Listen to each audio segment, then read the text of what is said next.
This is the timeline talk of how me and Topher stories are connected in the timeline. I'm going to be going through all the stories that are in Season 1, including Leo Ninja and how he became the man that he is today, which this story was created by Topher. Before this video starts, make sure to like the video and subscribe and click the bell to don't miss any videos, and also go check out Topher's channel, since all the story wasn't just created by me, it was also created by him as well, including the story of Leo Ninja.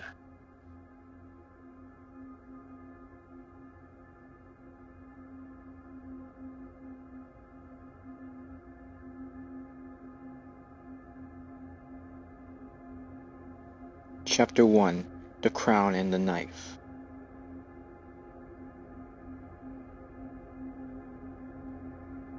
In 1974, Leo Ninja lived with his family, a brother, mother, and father.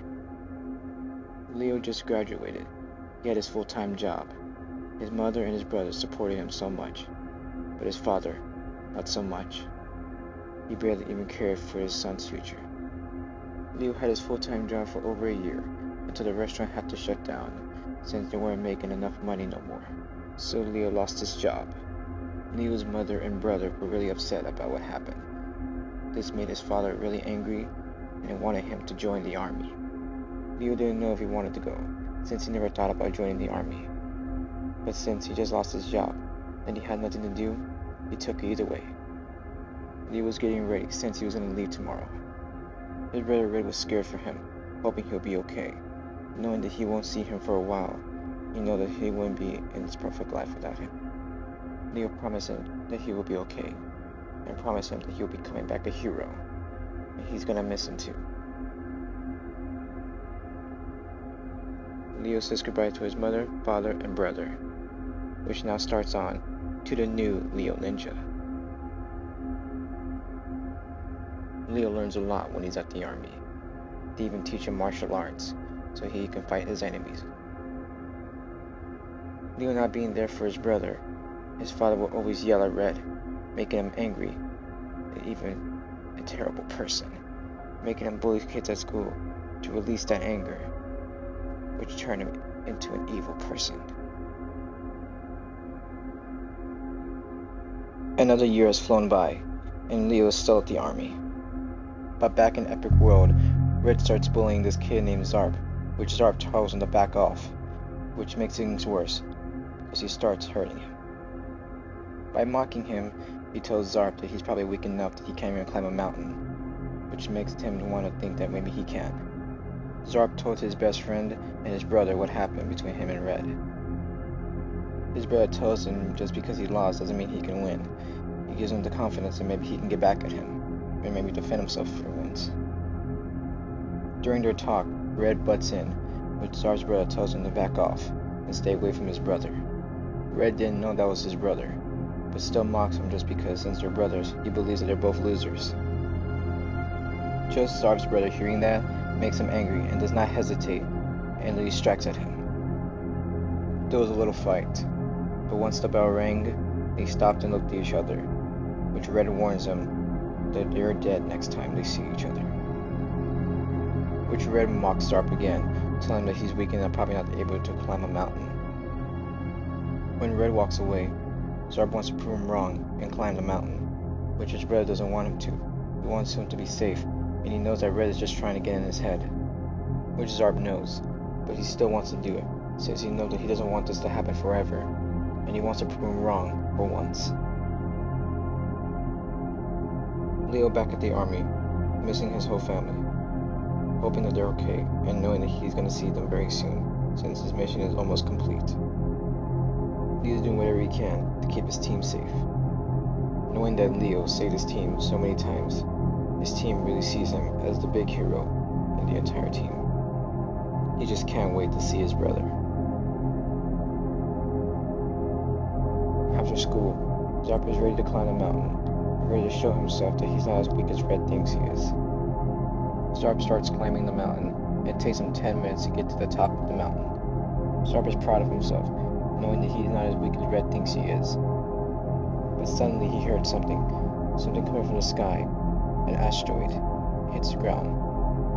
At least it looked like an asteroid when it hit the ground, but it went towards it, it was a giant pencil, but not an ordinary pencil. This pencil, whatever he drew, it came to life. Zarb thought this was incredible. Something like this can be so possible, drawing something that can come to life.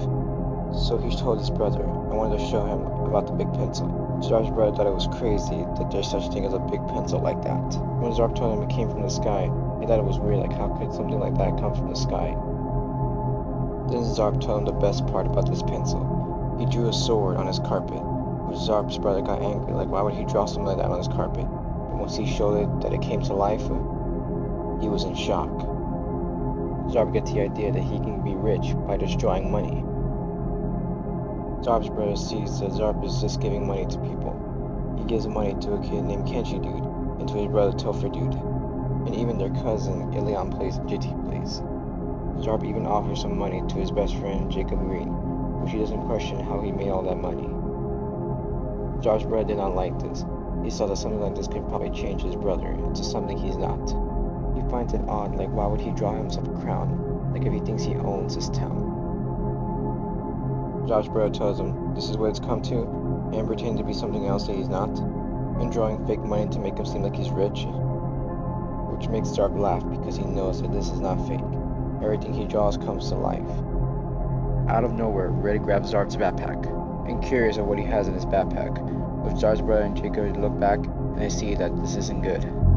Zarb tries to get it back, but Red pushes him back and looks to his backpack, which he eventually finds the magic pencil, and is really curious about it, thinking he'll keep it for himself, which Zarb yells at him to give it back, which Red says back, or what? Just after Zarb hearing that, he felt this anger in him that he never felt before. Something snapped. Zarb's brother looking at him, seeing him that he's not himself no more. Then Zarb runs to him, and literally strikes at him, which Red drops the pencil, and Zarb gets it back. Zarb looks at him in the eyes, and yells out to him that he's not afraid of him, which Red gets back up, and ready to attack Zarb, which becomes the complete opposite, and Zarb starts attacking him, gets him down to the ground, and ready to kill him. Red begging for his life to be spared. Zarb doesn't hesitate, and literally stabs him in the head. Zarb's brother couldn't believe what he has done. He yells out Zarb's full name, Zarby, where Zarb looks back at him and tells him, "Don't call me that." Zarb is completely different. He's not the same person no more, and runs off. But Zarb's brother takes up running, going after him, alongside his best friend, Jacob Green. Zarb's brother looks around outside to find out where his brother's at. All he sees is everybody just having fun. Once he sees everybody, he looks back and sees his brother, getting ready to say something that's probably not going to be good. He gets everyone's attention, including Kenji Dude, Topher Dude, Leon plays, and JT plays. Jacob knowing that they have to stop him, which Zarb's brother gets scared, not knowing that he was next to him this whole time, which they both agree that they have to stop him. Zarb telling everyone that he has a big surprise for them, which is not the surprise that they think it is. Zarb starts drawing this creature what he calls an armadillo that can breathe fire that scares everyone away. Then Zarb's brother and Jacob run to Zarb and yell at him to stop this madness, which he knows that the pencil is turning him into something he's not, which Zarb believes that this pencil is a message to show everyone who's boss. Which after that, Zarb tells his armadillo to go attack them. Jacob moves out of the way, and then the armadillo goes to Zarb's brother, which runs to the playground, which knocks out the armadillo, but Zarb's brother is stuck under it. Zarb's brother tells Jacob to don't worry about me, to go after Zarb and stop him. Jacob sees at a distance a castle, which he figures that Zarb was the one that created it. Jacob looks around the castle, searching for Zarb, calling out his name, but Zarb answers back, "Don't call me that," and comes out, wearing some suit that he created, which makes him look like he's the king of Epic World, which he refers to be called as King Zarb. Jacob is scared. He does not see his best friend no more. All he sees is some monster, which then Jacob asks, "What have you done to yourself?" Which Zarb answers back, "I'm exactly what I am." Which Jacob says back, "A big bully?" Which Zarb gets mad, knowing that's what he's been through, and yells back, "Do you actually think that?" Jacob gets scared since he pulled out a sword right in front of him. Zarp is not himself no more. Jacob has no choice but to fight back. Jacob sees a sword on the ground and uses it. There was a fight between Jacob and Zarp. Until the end of the fight, Zarp uses the sword and literally cuts Jacob's eye. Jacob's on the ground and Zarp is ready to finish him. But Jacob tells him, "Don't, please, you're my best friend. We shouldn't be doing this." But those words weren't the reason he spared his life. It was because he knew that Jacob lost already. So he just let him go. But permanently. By leaving the world and never coming back. But that wasn't just him that left. Almost everyone in Epic World left, including Kenshi Dude, Topher Dude, Leon Plays, and GT Plays, to a different world that's safe. A few days after that, Leo's mother got sick, with an unknown virus that killed her. Leo just came back from the army the day after that, so happy to see his family. But it was just his father, no one else. But Leo asked his father, "Where's everybody else?" Which his father says, "Your mother and brother are gone." When Leo understood what he meant, Leo couldn't believe it. His heart broke. He fell to the ground, knowing that his mother and brother are gone. He couldn't function, like if his whole body went numb. He couldn't do nothing. Which that's not just the worst part. His father doesn't even care. He doesn't care that he lost a son, or he even lost a wife. He just blames them, what happened to them. Just hearing those words, Leo was in rage, knowing he had to do what had to be done, to kill his father. In the middle of the night, Leo was ready to kill his father. Which his father knew that something was going to happen, since he saw it coming. There was a little fight between Leo and his father, Leo getting this close to killing him. Since the neighbors heard noises from the house, they called the police. But once they arrived, his father was already dead, and they arrested Leo. When they tried to get him to talk, Leo said nothing. They just assumed that he just murdered his whole family.